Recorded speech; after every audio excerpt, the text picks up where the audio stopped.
दोस्तों, क्या आप जानते हैं एपी फिज को फैक्ट्री में किस तरह बनाया जाता है और क्या आसानी से बिकने वाली एपी फिज वाकई में एप्पल जूस से ही बनती है? लेकिन भाई साहब, अब सबसे बड़ा सवाल तो यही है कि क्या इसे बनाने में अल्कोहल का इस्तेमाल किया जाता है और क्या इसे पीने से हमारी सेहत को खतरा हो सकता है? लेकिन क्या आपको पता है इसे फैक्ट्री में कैसे बनाया जाता है? अगर आपको नहीं पता तो चलिए फिर जानते हैं एपी फिज बनाने का राज। दोस्तों, इस सफर की शुरुआत इन बड़े बड़े मैदानों से होती है जहाँ सेब के थेपड़ों पर सेबों की भरमार लगी हुई है। यह पेड़ कद में छोटे जरूर होते हैं, मगर इसके बावजूद भी हर एक पेड़ में ढेर सारे सेब लगे होते हैं। हमारी जानकारी के अनुसार एक पेड़ में करीबन 200 किलो फल लगे होते हैं और इन सभी बड़े बड़े फार्म्स में उगाए गए थेपड़ों की हार्वेस्टिंग के लिए ढेर सारी ट्रॉलियों में एप्पल को कलेक्ट किया जाता है और बड़ी ही बारीकी से सभी वर्कर्स एक एक करके इन सेबों को तोड़कर ट्रॉली में भर लेते हैं। वाकई में ये नजारा देखते ही बनता है, जहाँ पूरे बगीचे में लालम लाल सेब लगे हुए हैं। इन एप्पल को तोड़ने के लिए हाथों और मशीनों दोनों का ही इस्तेमाल किया जाता है। दोस्तों, जमीन पर गिरे हुए सेबों को उठाने के लिए अक्सर वैक्यूम बेस्ड हार्वेस्टर का इस्तेमाल किया जाता है।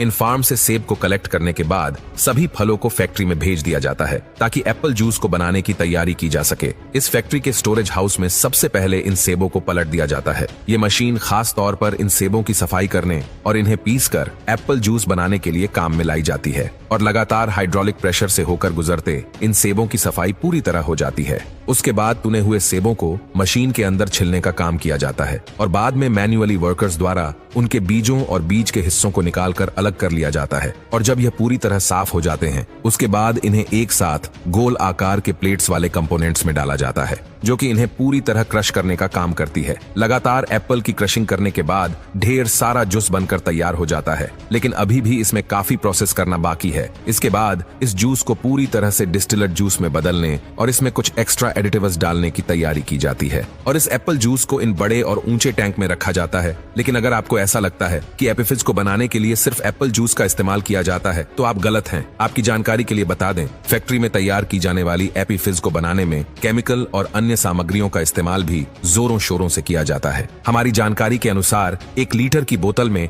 12 से 18% ही एप्पल जूस इस्तेमाल किया जाता है। इसके अलावा इसमें पानी, चीनी और कुछ अन्य प्रिजर्वेटिव को भी ऐड किया जाता है। इसके अलावा एपी फिज के अच्छे टेस्ट के लिए उसमें 15 से 20% जूस के अलावा रसायनों का इस्तेमाल भी किया जाता है। यहाँ फैक्ट्री में तैयार किए गए लिक्विड जूस को लगातार टेस्टिंग और सैंपलिंग करके जांचा परखा जाता है। ऐसा करके इन्हें यह पता चलता है कि सभी इंग्रेडिएंट्स ठीक प्रकार से एक साथ मिल गए हैं या फिर अभी भी कोई कसर बाकी है। दोस्तों, एक बार टेस्ट के मामले से हरी झंडी मिल जाने के बाद बारी आती है इस जूस को बॉटल्स के अंदर पैक करने की। इस प्रक्रिया के दौरान सबसे पहले इन प्लास्टिक बॉटल्स को ऑटोमेटेड मशीनों की मदद से बॉटल्स को आगे भेज दिया जाता है। इसके बाद इस सेक्शन में एक के बाद एक सभी बॉटल्स के अंदर एप्पल जूस को भर दिया जाता है। ये